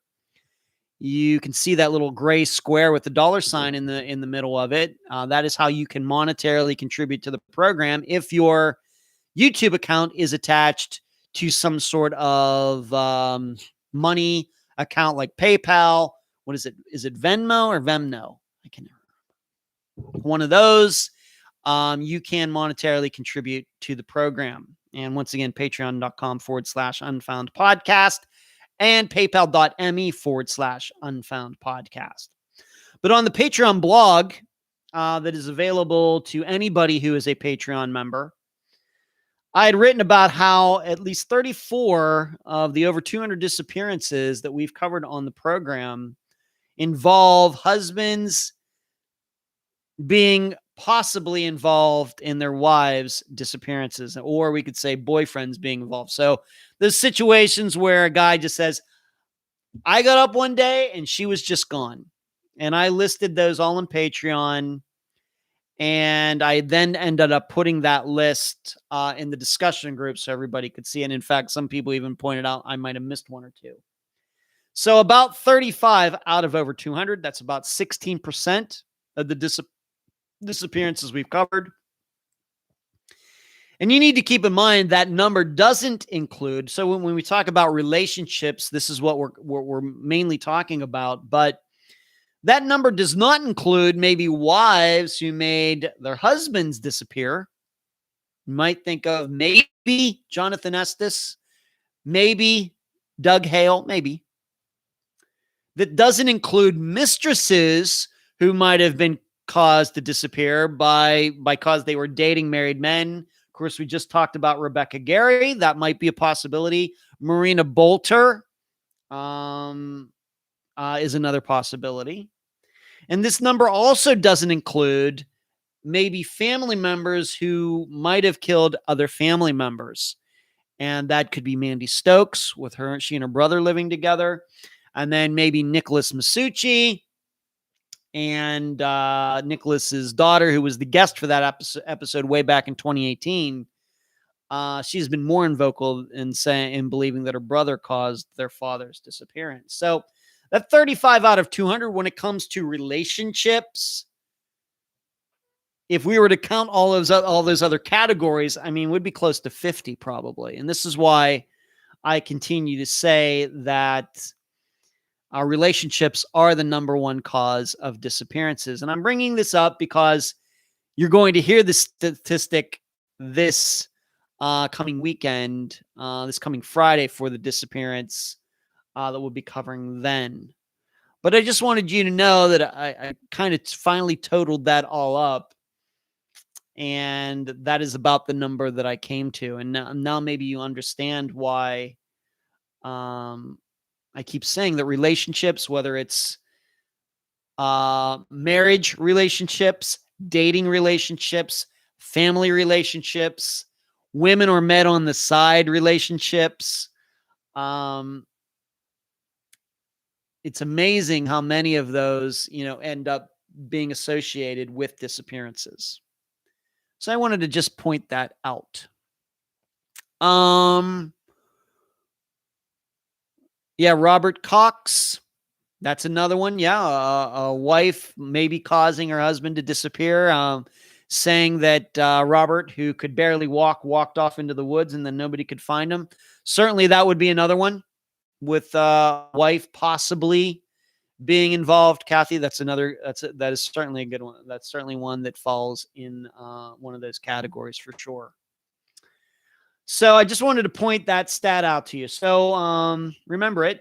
Moving on, I got a message from a listener who knows of such things that the trial for Carlos Rodriguez, the presumed murderer or assumed murderer or person who's been charged with Zoe Campus's murder, his trial is supposed to start in August, but this person says that probably there's about a 60% chance of that happening.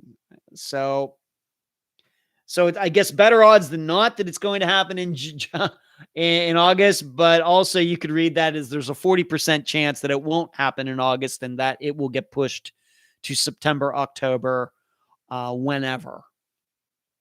So you'll remember maybe it was supposed to happen this month or last month, the month before. COVID got in the way of all that. In fact, it was supposed to happen last year, didn't happen. And these things continued to get pushed back. So this person who has been keeping an eye on all of this has kind of some insider knowledge on how this all works, says that there's a 60% chance that the trial of Carlos Rodriguez will happen in August. Eileen says, has anything been happening with the coworkers of Austin Pivo? I think I talked about that a couple weeks ago, that I think that their trial is supposed to be happening this summer. I forget when, to be honest with you. But yes, they're going to go on trial. And I think it's supposed to happen before the end of the summer. And that particular disappearance, it's going to be very interesting to me to hear about what exactly happened that morning.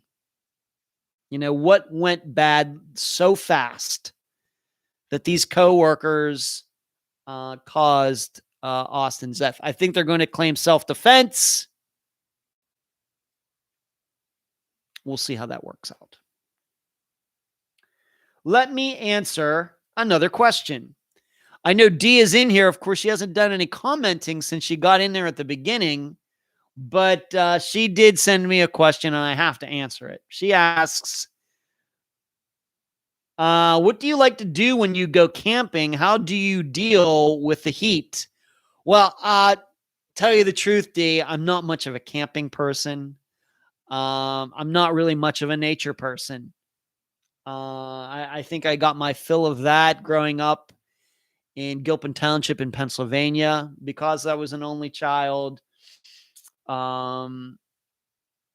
were a lot of woods around my house, and I had a dirt bike and all sorts of things. And I would go out and be around nature a lot. And I think I just got my fill of that. I'm more of a steel and metal and iron and concrete and pavement type of person now, except for when I go play disc golf. The only thing that really I've consistently done that could be considered close to camping is when I've gone to Canada fishing. And even that's not really camping. I mean, we're staying in cabins. These cabins have electricity. They have air conditioning. Of course, now in the 21st century, they have like a Wi-Fi spot. Of course, this isn't, it's in Canada, but still have access to the internet. So that's my idea of camping, which is pretty bourgeois of me. But so when I go camping, it's usually because we're going to Canada fishing. Of course, we can't do that now due to COVID restrictions and not being able to go across. We might have gone this year had that not been going on. But so that's what I do when I go camping. Really, it's going camping to go fishing. And I'm not even that much of a fishing person. Unless I'm going to Canada fishing, I never even think about fishing around here, even though there's water everywhere. And a lot of the guys that I know here go fishing, saltwater fishing. And yes, we do have freshwater fishing. But unless I'm doing something like that, that's the only time I ever come close to doing any camping. Now, I will tell you, when I was a kid, my mother, dad, and I used to go to like KOA campgrounds, and we had one of those pop-up trailers. It was on wheels. You pull it behind a car, but it was flat. And then you crank something, and then it popped up, and there were beds on opposite sides of it. We had one of those campers when I was a kid. But then we sold it or something. I don't know. Just weren't so much into that or whatever happened. But I don't remember why we got rid of it. I have to ask my dad why we got rid of that. But we used to go to KOAs when I was real little. So I guess that's camping, but I'm really not much of a camper. My idea, of course, I live in a vacation spot. It's a fantastic area. It's beautiful here. And I really don't go on vacations anymore. I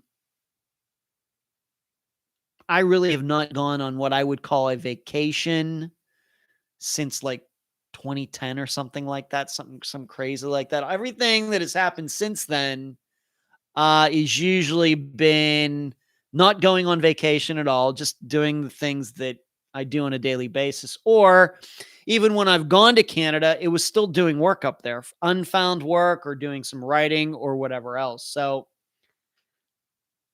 I really don't go on vacations. But if I could go on a vacation, it would not be camping. I think I might like to go on a cruise or go down into the Caribbean, something like that. It would not be camping. What's everybody saying here? Glamping. Is that what it's called? Glamorous camping, glamping Puma. I like that. I like that. Eric says, I go fishing at Safeway. Okay, D. Yes, I'm here. Just crochet Afghans for steps on. Well, you keep doing that, D. I just wanted to make sure. And that is my answer to your question. That's a good one. I've not gotten that question before, D. Good job. Charlotte, my most fun memory from when I was little was going fishing all weekend at the Powell River with my mom and dad and aunt and uncle and my cousin and my uncle's grandpa. Wow, that's a lot of people, Charlotte. We slept on the bank of the river and cooked the fish we caught, and it was so much fun. Kind of did the same thing with my parents and grandparents when I was a little kid, Charlotte, when we would go to Canada to Rice Lake. We weren't sleeping on the banks of the river, but we would eat what we caught. That's for sure. Yeah. D says, I grew up in the country. Me too, D. It just really hasn't stuck with me. Once I moved to Las Vegas, I knew that I liked the city life a lot more. Don't get me wrong, I like peace and quiet as much as anybody.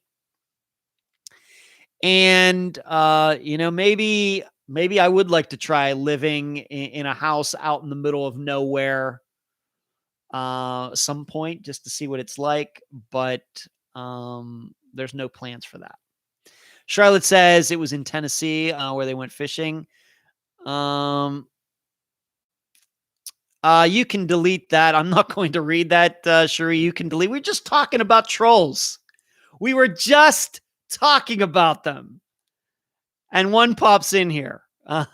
Do they? I'm not even going to read that. That's pretty funny. Let me thank you, Cherie, for doing that. We were just talking. Maybe the person was waiting for me to talk about trolls so the person could jump in. It's so awesome.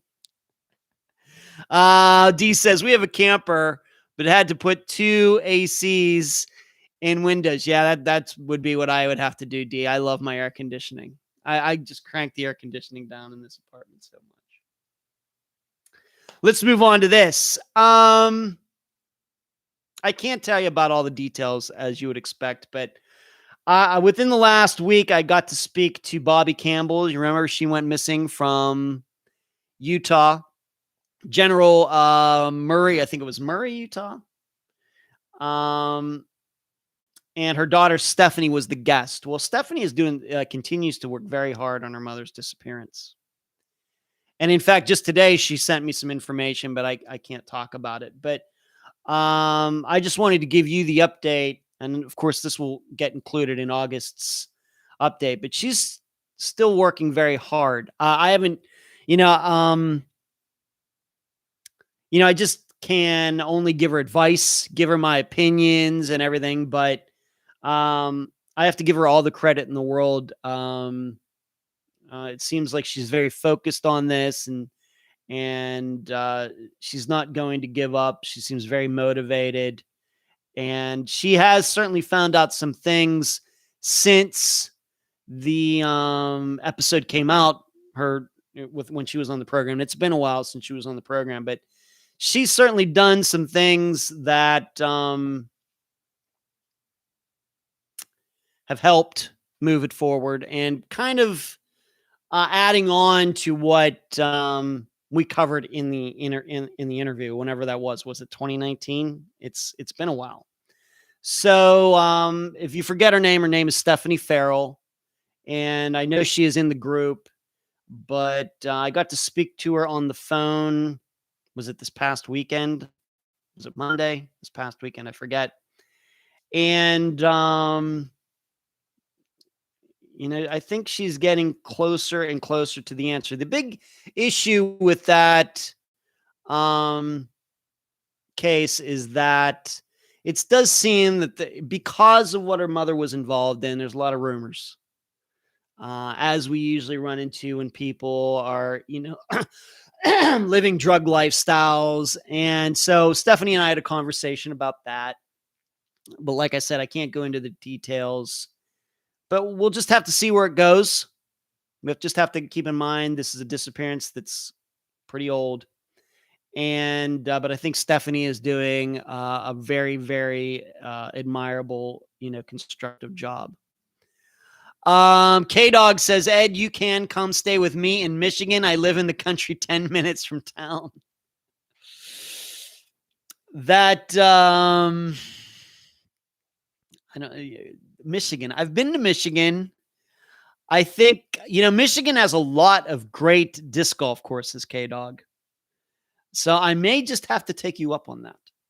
And go out there. Do you have any disc golf courses in the area? Because that certainly could keep get my attention. I've played disc golf in Florida. I've played disc golf in Pennsylvania. I've played disc golf in Nevada. So those are the only 3 states. I'm always looking to add some more states to the list. And Carrie's saying the freaking Beetlejuice effect. You mean regarding this troll that happened upon the live show? You're probably right, Carrie.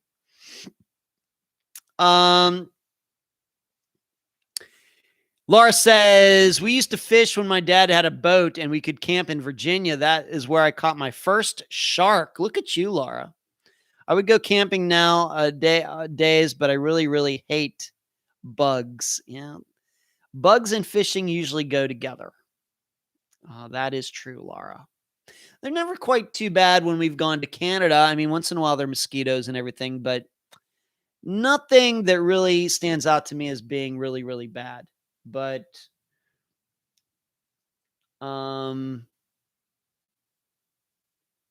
it's fun.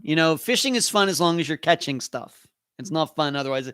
I fish the same way I disc golf. If it's disc golf, I better be playing well or I'm not having any fun. If it's fishing, I better be catching stuff or it's not any fun. And in that way, I'm very much like my mother. Kay says, I think that there are 3 of them near me. Okay, now you're getting my attention, Kay. That would be cool.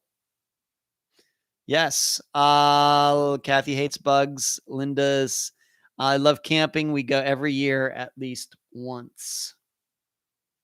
So Linda, like real camping, like with the tents and stuff like that, not the glamping that I like to do, the real camping. Okay. We got one more question. We got one more item I want to mention, and then we will move on to this Friday's episode. Yes, real camping with the tent and everything. That's pretty cool, Linda. Good for you. An old roommate that I had, in fact, I actually technically lived in her house back in Las Vegas. She was big into camping in the outdoors and all of that. And I was just like, okay, you go, girl. Linda says we cook bacon at 3 a.m. to see the bears. That's fun. I love bacon. Bacon, I'm allowed to eat bacon on my diet, and I bet bacon tastes fantastic at 3 a.m. Let's move on to this. Elena, are you in here, Elena? This is the final question. I sometimes think it would be a good idea if everyone has their DNA recorded from birth, as it would help locate unidentified remains and help trace perpetrators, especially those that travel out of state or different countries. I wondered what your take is on this. Probably not a big fan of that, Elena. You never know what your DNA is going to be used for. I don't think there's any reason that any, are we really going to trust any group of people with our DNA that's being taken from birth? At least these days, people give their DNA up to find out their heritage, their ancestry. They do it willingly. And of course, that has certainly led to people being caught, the original Night Stalker, for example. And it has helped people, find their biological parents and all these things. But these were all adults who chose to do this willingly, knowing, the consequences and everything. I'm not ready to fill out, of course I don't have any kids, but if I were to have any kids, I do not think that this would be a very good idea. You just don't know, where that's going to go. That just sounds like a huge Pandora's box to me, that I can't get on to that. I think that there certainly could be other countries that would think about doing that, but given our attitude toward human rights and things like that, Elena, I don't think that is the right thing to do. I think that we're just going to have to live with a certain amount of, question marks out there when it comes to that. Doesn't mean we can't solve them, but we have to solve them in a way that it doesn't violate anybody's rights. And, this isn't North Korea, this isn't China, this isn't some other countries that we know their histories of busting down doors and everything else. and being allowed to do that. No repercussions, nobody being fined, nobody being fired or anything. So, we're just going to have to live, I think, with some question marks here in the United States. Other countries are going to make their own decisions. Sheree said, the Adirondacks are beautiful. They are. Been through them. Laura, there's a disc golf course about 5 minutes from inside the Druid Hill Park near the Baltimore Zoo. Eileen, I grew up camping, but now that I'm older, I enjoy comfortable beds and climate control. Me too, Eileen. Me too. Privacy as much as corruption that could go wrong quickly. Linda, Eileen, definitely different from when I was younger, but this is a family tradition that started before I was born. Sheree says regarding the DNA collection, you can't trust people to do the right thing. No, you cannot. Carrie, when my kids were growing up, my ex and I took 4 kids, 3 nephews, my niece, and my little brother who just graduated high school camping, sleep in tent, cook over the fire for 2 weeks every summer. That sounds like a comedy, Carrie. That sounds like that could be turned into a series, a TV series, or a Netflix show or a movie with all those people involved. So, Elena, that's my answer to that. I am certainly not ready for everybody to start giving their DNA, at birth over to any local government, state government, federal government, anything. Nothing. No way. Another update kind of is Joe Bain. Remember that his sister was on the program. This is a circumstance where he allegedly was staying with a friend of his, the friend's wife's and her mother. And he allegedly walked off saying, hey, I'm going to be gone for the rest of the night. You can lock up. I'm not coming back. And he was never seen again. But Jolene Oni is her name, and she was the guest for the episode. She continues to do some good work. And I can tell you this because she posted it on the Joe Bain Facebook page. This is what she posted. This is what she's discovered recently. I found out this year that little Joe was dating someone else before he went missing, and they had a miscarriage. If anyone knows who she is, please have her contact me. She lived in the Center or Tatum, Tatum area. So Jolene is once again another person, just like Stephanie, Bobby Campbell's daughter. They're doing good work out there, not giving up.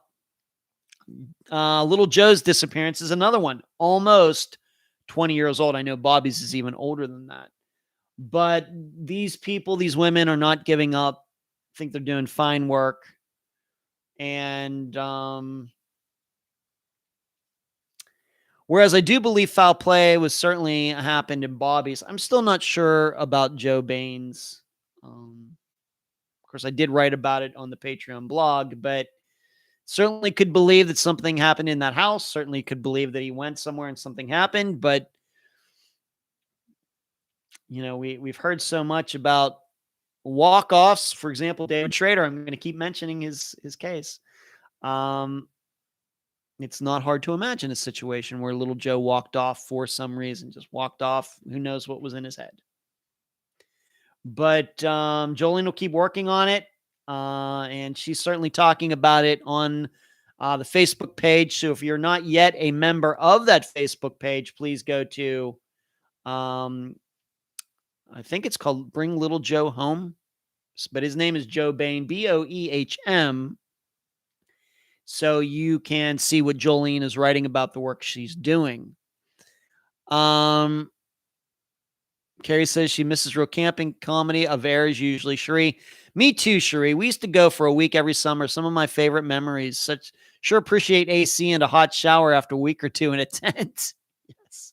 I guess you would appreciate that stuff more after not having it for a while. For sure. I'd mentioned very, very, very early in this live show that I will be doing another Unfound Now this weekend.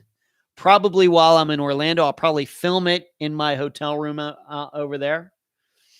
I have not picked out the disappearance yet, but I can tell you that it will be of an adult Most likely male, because I think the last one is female. I'm trying to go back and forth, trying to hit all demographics, but it can be a little difficult because, there has to be information out there about the disappearance. It just can't be like a short listing on NamUs and that's it. So it's going to be an adult male. I just don't know what state. I don't know what the circumstances are going to be, but I've kind of narrowed them down, and I'm going to be doing another Unfound. And now I'm due. It's just about the end of the month to do another one. So please be looking for that right on here on this channel. And one more thing before I talk about this Friday's disappearance.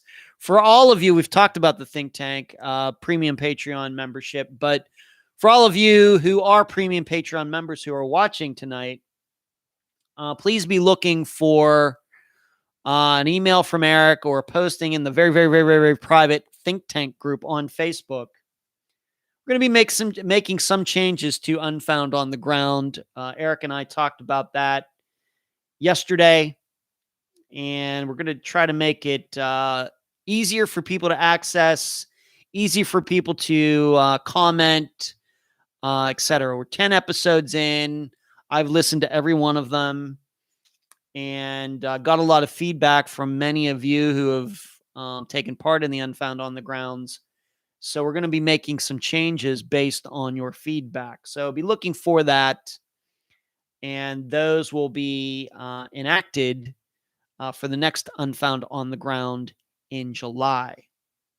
Also, being that we're coming up on the last Friday of the month, that means the next newsletter will be coming out next Thursday, which will be July 1st. And I haven't started writing it yet.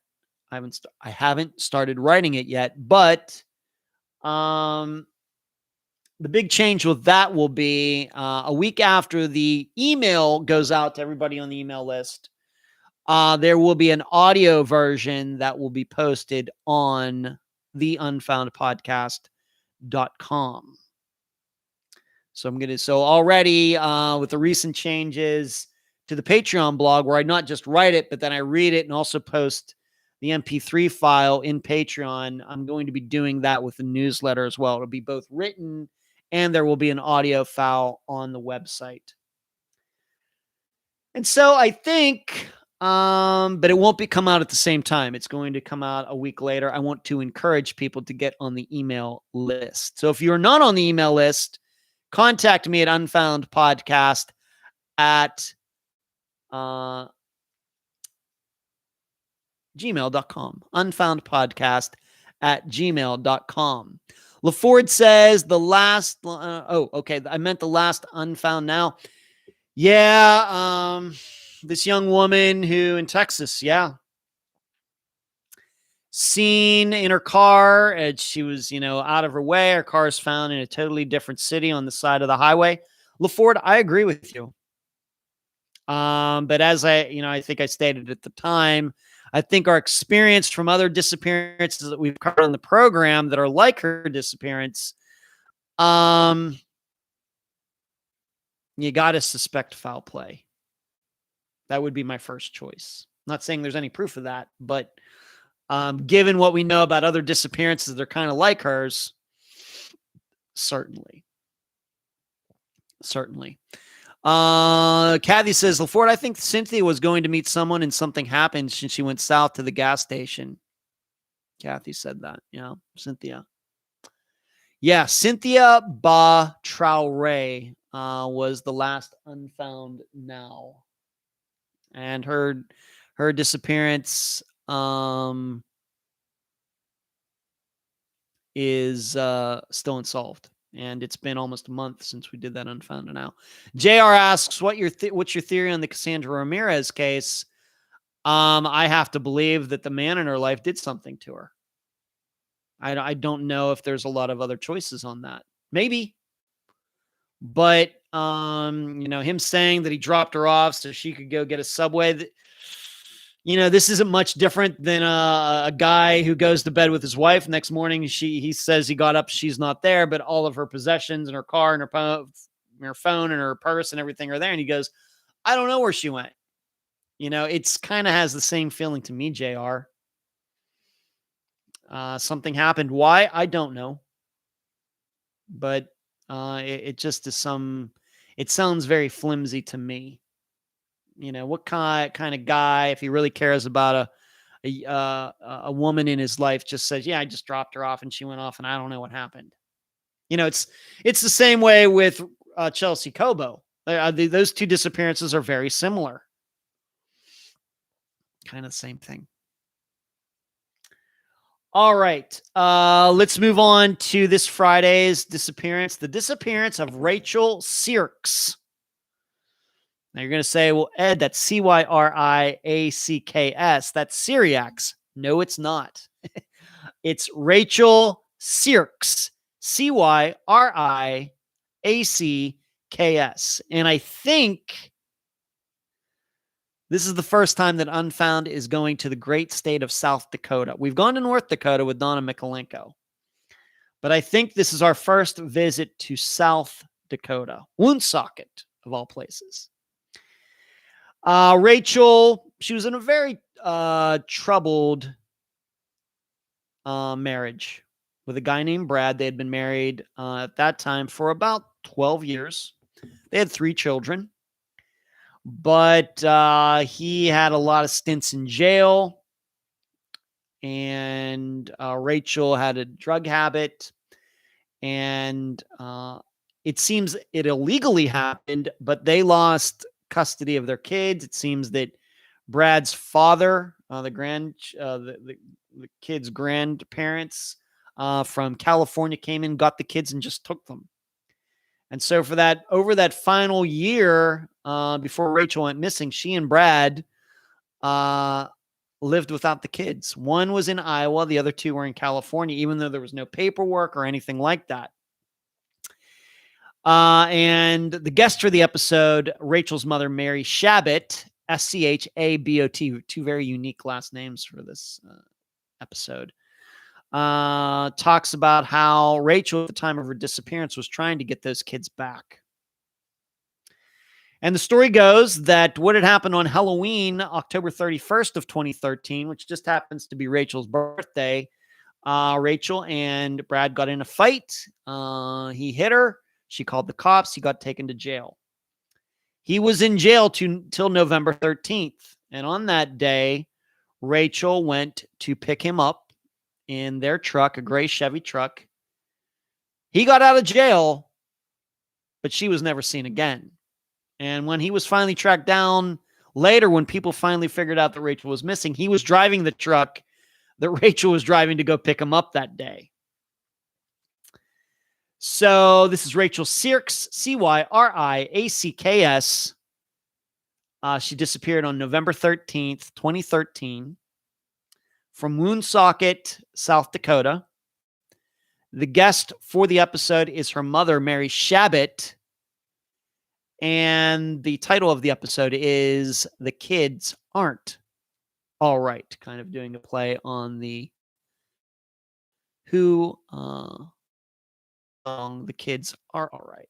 But we talk quite about, the reason I chose that is because we talk quite a bit about Rachel's children in the episode, about how they did get taken away, how she was trying to get them back. And I think if you read between the lines, I think you're going to get the idea that that was not something that Brad wanted. But obviously, in the end, as with any other disappearance we covered, it's up to you, to decide a lot of these things. So once again, Rachel Cyriacks, Cyriacks, November 13th, 2013, Woonsocket, South Dakota. The guest is her mother, Mary Shabot. And the title of the episode is The Kids Aren't All Right. Kathy says, JR, I think that guy she was hanging around a lot did something to her. Yeah. Charlotte's getting out of here. Well, it's just about time for me to be getting out of here too, Charlotte, which means all of you will be getting out of here, including the couple trolls that we had tonight. Good. And hi to all of you 2 trolls. I'm not going to say the name of the first one because that's disgusting. And Sally, you're getting blocked too, so enjoy that. But yes, John O'Brien. Yes, thank you for bringing that name up. Yes. JF so sad she went missing on her mother's birthday. Yeah. Pamela. Oh, there's Pamela. Hello, Pamela. Hadn't seen you all night. Good to see you. But that's all I got for this live show tonight. Went fast. 2 hours just blow right by. So what we do, of course, talked about disc golf. Of course, talked about the guitar, talked about the keyboards, talked about my diet, talked about going to Orlando, talked about the Jaillet poll, season 2, volume 2 on Amazon. Do not forget. Updated you that plane from a couple weeks ago was not the one from 1965. Talked about Troy Galloway. Talked about husbands seemingly killing their wives. Craig Freer, Zoe Campos, Bobby Campbell, Little Joe Bain, Unfound Now, the newsletter next Thursday. Took some questions from Elena, D, and Jill, and then finished it as we usually do with this Friday's episode. That's all I got. Hope you all had a great time, including you two trolls that tried to get in tonight. And you know what? We'll just do this all again next week. What do you say? Keep your head on a swivel. Thank you, Cherie. Thank you for moderating. Emily, great to see you in the chat tonight. Carrie, great to see you. All of you, thank you so much. Thank you for the generous contributions through Super Chat tonight. I just cannot thank you enough. Thank you so much. Good night. Be safe out there.